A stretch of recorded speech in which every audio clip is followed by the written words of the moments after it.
Assalamualaikum warahmatullahi wabarakatuh. Kami dari kelompok 7 akan mempresentasikan tentang organisasi dan tim. Nama saya Ahmad Gaddafi, NIM 12405193187 dan anggota kami yaitu Septi dan Marsha. Materi pertama yaitu membedakan tim dari kelompok. Membedakan tim dari kelompok ada 3 cara, yaitu kategori pekerjaan, otoritas, dan sistem penghargaan. Untuk yang pertama yaitu kategori pekerjaan. Kategori pekerjaan menurut kelompok yaitu kinerja mereka sekedar kumpulan kontribusi parsial dari seluruh individu anggota kelompok. Tidak ada sinergi positif yang menciptakan tingkat kinerja keseluruhan yang lebih besar ketimbang input yang mereka berikan. Sedangkan menurut tim, mengembangkan sinergi positif melalui upaya yang terkoordinasi. Upaya individual mereka menghasilkan tingkat kinerja yang lebih besar daripada input yang mereka berikan. Yang kedua yaitu otoritas. Otoritas kelompok yaitu mendiskusikan, memutuskan, mendelegasikan pekerjaan untuk para individu. Sedangkan menurut tim, mendiskusikan, memutuskan berbagai pekerjaan, kemudian diberikan akses menuju sumber daya seperti informasi, peralatan, mesin, dan persediaan yang dibutuhkan untuk mengerjakan seluruh tugas. Yang terakhir yaitu sistem penghargaan. Sistem penghargaan kelompok diberikan oleh perusahaan berupa bonus profit sharing atau gain sharing. Sedangkan tim yaitu achievement based aspect diberikan kepada tim dalam mewujudkan sasaran strategik yang telah ditetapkan sebelumnya dengan individu yang diharapkan. Yaitu yang selanjutnya yaitu tentang materi keuntungan dan kerugian tim dalam organisasi. Keuntungan dan kerugian tim dalam organisasi itu ada 5, yaitu keuntungan yang meningkat, tunjangan karyawan, biaya berkurang, peningkatan organisasi, dan kerugian tim. Untuk yang pertama yaitu keuntungan yang meningkat. Keuntungan yang meningkat mengakibatkan kinerja yang meningkat dapat datang dalam banyak bentuk, yaitu termasuk produktivitas, kualitas, dan pelayanan pelanggan yang lebih baik. Yang kedua, tunjangan karyawan. Para karyawan memiliki kehidupan kerja yang lebih baik, menghadapi lebih sedikit stres di tempat kerja, dan menggunakan lebih sedikit program bantuan karyawan. Yang ketiga, biaya berkurang. Ketika tim mengurangi pertengkaran, melakukan lebih sedikit kesalahan, ketidakhadiran, dan tuntutan kompensasi pekerjaan, sama dengan mengurangi biaya. Yang keempat, peningkatan organisasi. Seiring dengan peningkatan kualitas atau kemampuan tim yang ada, maka semakin berkembang pula organisasi dari tim tersebut. Yang kelima, kerugian tim yaitu kelambanan proses perkembangan tim yang menyeluruh, mengabaikan prematur, perubahan menjadi organisasi berbasis tim, kerugian dalam produktivitas dan efisiensi akan sangat sulit ditutup. Untuk materi selanjutnya akan dilanjutkan oleh Septi. Baiklah, saya Septi Sanderningrum dengan NIM 185. Saya akan menjelaskan poin berikutnya, yaitu jenis-jenis tim. Jenis-jenis tim kali ini ada 6. Yang pertama, lingkaran kualitas. Lingkaran kualitas merupakan bentuk intensif bagi kelompok kerja yang terdiri atas 5-10 orang. Di jantung lingkaran kualitas adalah kepentingan pribadi semua orang dalam meningkatkan produk dan menyederhanakan alur kerja. Kelompok ini mengadakan rapat rata-rata seminggu sekali dengan membahas beberapa masalah seperti masalah kualitas produk, produktivitas tenaga kerja, kecepatan kerja, tenggat waktu, kondisi kerja, kepatuhan terhadap peraturan keselamatan kerja tim, dan banyak lainnya tergantung masalah mana saja yang dimasukkan ke dalam agenda. Kemudian yang kedua adalah tim kerja. Tim kerja merupakan tim yang dibentuk oleh beberapa orang yang biasanya hanya berjumlah kecil, dengan keterampilan yang saling melengkapi, individu yang saling percaya, dan berkomitmen untuk mencapai tujuan yang sama.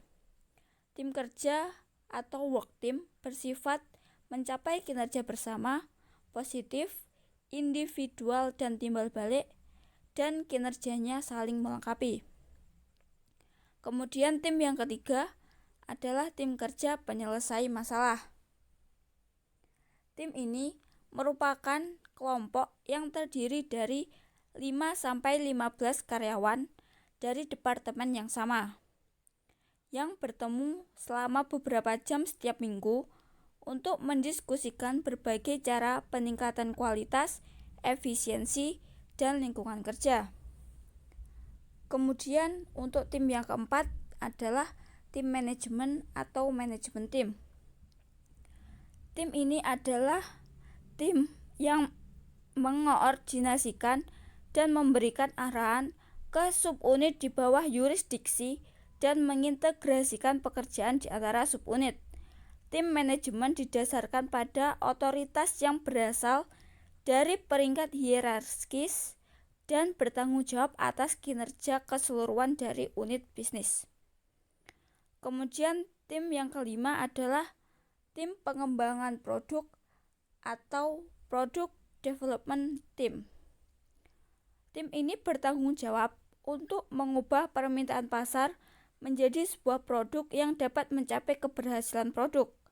Tim ini terdiri dari perwakilan dari pemasaran, produksi, pembelian, penjaminan kualitas, dan karyawan pelayanan lapangan. Dan tim yang terakhir adalah tim virtual. Tim ini secara fisik menyebarkan dan mengomunikasikan secara elektronik dan lebih dari sekedar tatap muka. Tim virtual menggunakan teknologi komputer guna menghubungkan orang-orang yang terpisah secara fisik guna agar tetap bisa mencapai sasaran bersama. Teknik tersebut memungkinkan orang saling bekerja sama lewat metode online kendati mereka dipisahkan di antara negara bahkan benua. Terdapat 3 faktor utama yang membedakan tim virtual dengan tim-tim lainnya yang face-to-face, yaitu yang pertama, ketiadaan komunikasi lisan, terbatasnya konteks sosial, dan kemampuan mengatasi masalah waktu dan hambatan tempat. Dalam komunikasi face-to-face, orang menggunakan paraverbal seperti nada, intonasi, dan volume suara, serta nonverbal seperti gerak mata, roman muka, gerak tangan, dan bahasa tubuh lainnya. Keduanya semakin menjelaskan komunikasi, tetapi kini hal-hal tersebut nihil di dalam tim virtual. Tim virtual menderita kekurangan laporan sosial yang manusiawi akibat interaksi langsung yang kecil di antara para anggotanya. Oleh karena itu, tim virtual menghadapi tantangan yang sulit seperti membangun kepercayaan, keterkaitan, dan mengidentifikasikan tim, serta mengatasi isolasi dari anggota tim virtual. Itu tadi penjelasan dari 6 tim. Untuk poin berikutnya akan dijelaskan oleh teman saya. Saya Marsha Mira Fauzi, NIM 12405193196. Saya akan menjelaskan tentang materi selanjutnya, mengimplementasikan tim dalam organisasi. Yang pertama, merencanakan perubahan. Ada 3 tipe strategi perubahan organisasi, yaitu 1. Empirical rational strategi merupakan strategi di mana pengurus organisasi mendapatkan informasi yang cukup tentang individu, kelompok, atau masyarakat yang merupakan anggota organisasi, sehingga suatu perubahan dilakukan secara rasional. Nomor 2, normatif reduktif strategi merupakan strategi yang memandang bahwa perubahan yang terjadi mengubah norma dasar mereka. Perubahan dipengaruhi untuk mengubah kebiasaan-kebiasaan, nilai-nilai, dan sikap atau perilaku para individu dan masyarakat. Yang ketiga, the power coercive strategy merupakan strategi yang memusatkan perhatian pada kemampuan individu atau kelompok untuk dipengaruhi. Strategi ini memungkinkan juga melakukan usaha kombinasi dengan menggunakan strategi empirical rasional dan strategi normatif reduktif secara bergantian. Setelah adanya perubahan, akan muncul fungsi manajemen baru sebagai berikut. Pertama, perencanaan atau planning. Menurut Manulang 1981, perencanaan adalah penetapan beberapa tindakan untuk mencapai suatu tujuan yang efektif dan efisien. Yang kedua, pengorganisasian atau organizing merupakan suatu proses mendistribusikan pekerjaan dan tugas-tugas serta mengkoordinasikan untuk mencapai tujuan tertentu. Yang ketiga, pengarahan atau leading. Pengarahan adalah suatu proses implementasi program agar dijalankan semua pihak atau bisa disebut proses tindakan. Yang keempat, pengawasan atau controlling. Pengawasan dimaksud untuk melaksanakan penilaian atau koreksi terhadap proses pekerjaan yang sedang berlangsung. Yang kedua, fase-fase implementasi. Fase A atau positioning value menentukan posisi strategis. Fase ini adalah tahapan dalam suatu sistem berpikir di mana apa yang menjadi tujuan atau posisi strategis perusahaan bisa dijelaskan secara jelas. Fase B, measure goals atau mengukur tujuan. Fase ini akan menentukan berbagai ukuran dan mekanisme yang diperlukan untuk menilai apakah tujuan bisa atau telah dicapai. Fase C, assessment strategi atau strategi assessment. Dalam fase ini ditentukan kesenjangan antar situasi terkini dengan situasi yang memang diinginkan, sehingga akan mendapatkan kebijakan untuk mencapai seluruh situasi dan kondisi yang lebih baik. Fase D, action level atau aktivitas perubahan. Fase ini adalah fase penerapan dan penjelasan strategi yang selanjutnya akan diintegrasikan seluruh kegiatan, proses, hubungan, dan perubahan yang diperlukan untuk mengurangi kesenjangan. Fase E, environment scan atau identifikasi lingkungan eksternal. Fase ini akan melakukan seluruh identifikasi lingkungan eksternal yang mampu mempengaruhi perubahan. Selanjutnya, isu-isu yang penting. Yang pertama, kinerja tim. Tim dapat diklasifikasikan berdasarkan sasarannya. Bentuk yang paling umum digunakan dalam organisasi atau perusahaan adalah: yang pertama, tim pemecah masalah. Tim ini terdiri dari 5-12 karyawan jam-jaman dari suatu departemen yang bertemu selama beberapa jam tiap pekan untuk membahas perbaikan kualitas, efisiensi, dan lingkungan kerja. Yang kedua, tim kerja pengelola diri.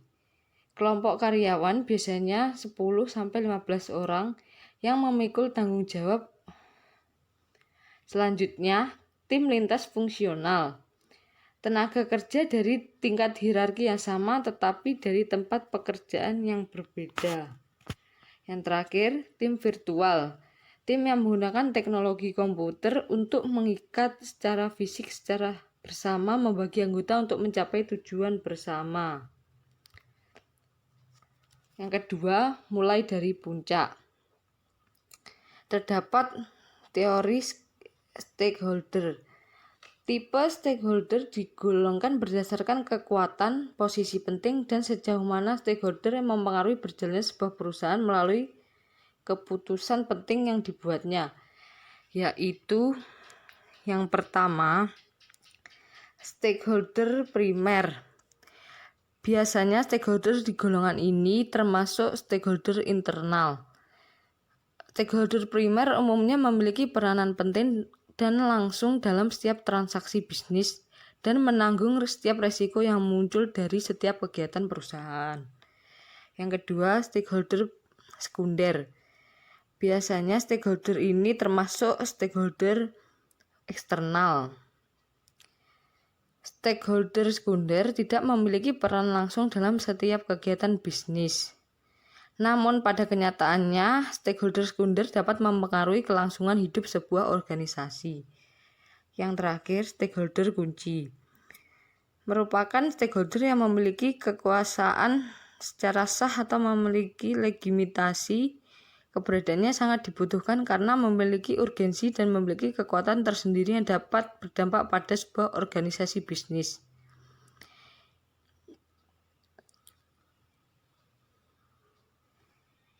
Selanjutnya, teori legitimasi.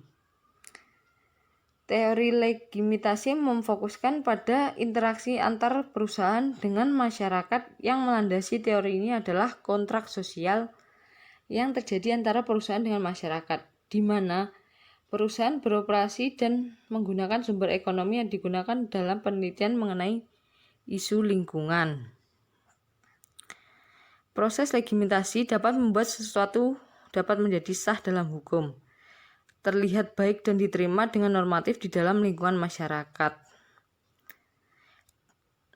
Di dalam lingkungan legitimasi terdapat hak yang digunakan oleh beberapa pemangku kekuasaan untuk dapat mempengaruhi kondisi, pemikiran, dan tindakan orang lain, untuk dapat melakukan apa yang menjadi keputusannya atau dapat disebut legitimate power. Sekian dari kelompok kami, kurang lebihnya mohon maaf. Apabila ada yang kurang jelas bisa ditanyakan. Wassalamualaikum warahmatullahi wabarakatuh.